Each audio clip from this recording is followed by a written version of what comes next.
All right, Mr. Teleferro TV, how's everybody doing out there? Ladies and gentlemen, for those who don't know, and some of y'all will know because I know y'all love the game of basketball, there's a superstar in the NBA out there right now on the market. There's a guy that's about to become an NBA superstar right now. It's happening right in front of our eyes. Anyone with basketball eyes can see it. What Kemba Walker is doing in Charlotte this season is nothing short of remarkable. As a matter of fact, Charlotte's 10-10 right now. If the playoffs started today, they'd be in it. That team does not have nowhere near the amount of talent that some of the other teams that a Washington Wizards team got. And Washington's not in the playoff right now, that the Miami Heat got. Heck, I could make a case that they're, the Knicks. Some of these young teams got more talent than what Charlotte has overall. They just got one guy who's pretty much keeping that shit together. And all due respect to Malik Monk and Miles Bridges, I get it. But a lot of nights they're inconsistent. Malik Monk's inconsistent a lot of nights. I want to give Kemba Walker some love here. This guy is ready to go. He's ready. His game is ready. And I'm not going to lie, I didn't think Kemba Walker would be the guy coming out of UConn. Y'all remember Kemba Walker had that crazy stretch at the end of his UConn career. It was crazy. I just didn't think he'd be the guy, but I'm wrong. This dude, a little bit undersized, he's ready to be the starting point guard for a contending team in the NBA. He's ready. You know when the guy's ready. He's ready. And right now, I'm telling all NBA teams, go get this kid. Any team that's looking to contend and who's lacking that star at point guard, I'm not saying you got a decent point guard. Like the Clippers they got Patrick Beverley, right, running the ship at one. Go get this kid. Clippers got enough cap space to get essentially Kemba Walker, and they can maneuver a couple contracts and still go after Kawhi Leonard this summer if they wanted to, right? Go get this kid. Los Angeles Lakers. Listen, man. I love what the Lakers are trying to do. They want LeBron James to grow these kids into men between LeBron, Magic, and Luke Walton. They want them to grow these kids into men. But at the same time, y'all don't want to lose games. Like, y'all upset it. Like, Luke's job is on the line. Luke Walton, the head coach of Los Angeles Lakers, his job's on the line. And I think it's unfair because y'all want this team to show you guys who's going to be the next guy up aside LeBron James.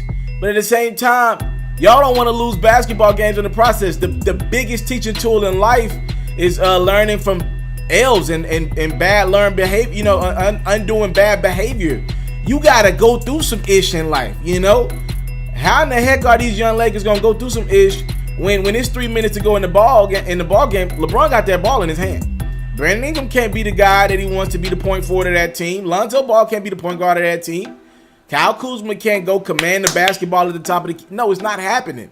LeBron runs that shit because at the end of the day, they want to win games. These kids can't grow up like that.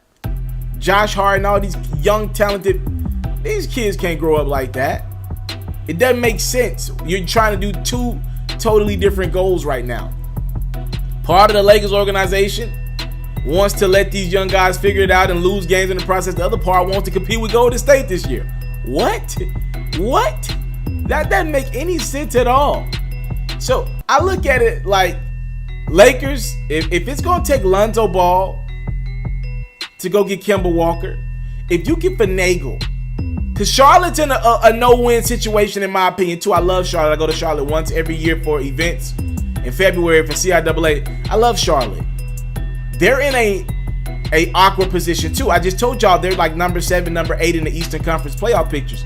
Typically, most teams in the East that are, typically you see teams who are in the playoff picture early on in the East, there's a better chance they stay in the playoff picture because, they're playing 500 basketball.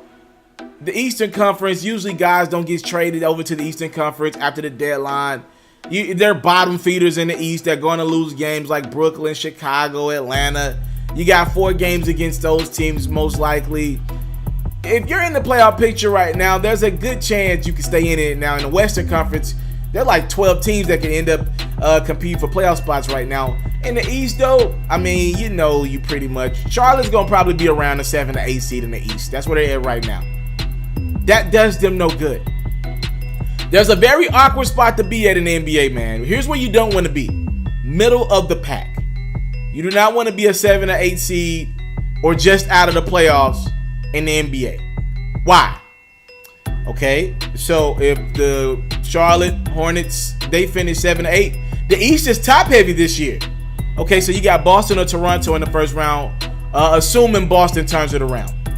Okay, maybe you get Milwaukee in the first round. I know Milwaukee's not as good as Toronto, but still, Charlotte's getting eliminated in the first round. So what, you just wasted another year of Kemba? Now you don't even go get a draft pick. Now you're out of that lottery, which is where Charlotte's been kind of getting their guys in the last few years. Now you're not even in the lottery because Kemba Walker's going to win you a lot of games. That's a no-man situation. You're wasting this guy's prime. He was on the trade market last year. Y'all maybe should have dealt him. But this kid's value is at an all-time high right now, so I'm not mad at that.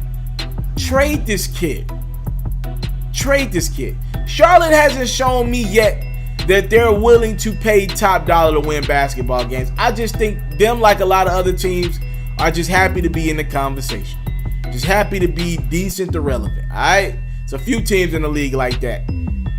Trade this kid. Go get some value for this kid. Go get Lonzo Ball. Do a 3-team trade. Go get Lonzo.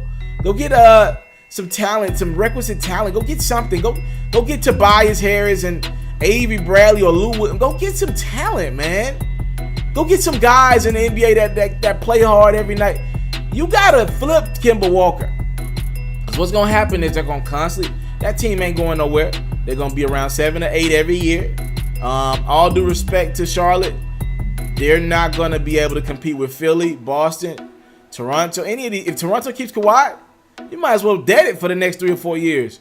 That's 3 teams. Giannis is getting better, and he wants to be in Milwaukee. Lakers, Clippers, all these teams that are expected to make some splashes in the free agency market this summer. Here's the only guarantee about NBA free agency. There are no guarantees. That's the only guarantee, that there are no guarantees. There's a star right in front of you. Kemba Walker, Bradley Beal, there's a star. These are stars right in front of you. And I think Kemba Walker's about to be a superstar in this league. Go get this kid. Go trade for this kid. Right now. Go take this dude. I don't care what you got to give up, LA. Lonzo and Kuzma. I want to keep Kuzma, but I give it up for this kid. I want to keep Brandon Ingram, but I give it up for this kid. Go get that guy right now. He's on the market right now, and I think teams should make a play for him right now because that type of talent, man, he would be, if he was a free agent this summer, which he's not, he would be, to me, top 3, top 4 on my list after KD, Kawhi. I ain't gonna lie, with the injury history that Kyrie has and some of the uncertainties with Klay Thompson's motor, and man, Kemba right there, bruh. If he were a free agent this summer, he right there. And Jimmy Butler, either Bobby Brown and NBA. Bruh, Kemba is right there, bruh. Go get that kid. I came from nothing, but I want everything God has for me. I interview celebrities. I talk sports. I still represent the culture. I got the kids. You are now tuned in. Yeah, we locked in right now, Mr. TALIAFERRO'S. Mr. TALIAFERRO'S. Mr. TALIAFERRO'S. Mr. TALIAFERRO'S. Shout out to Mr. TALIAFERRO'S. You're watching Mr. TALIAFERRO'S TV. Mr. TALIAFERRO'S TV. Here with the Triple B's, you can't do nothing but win.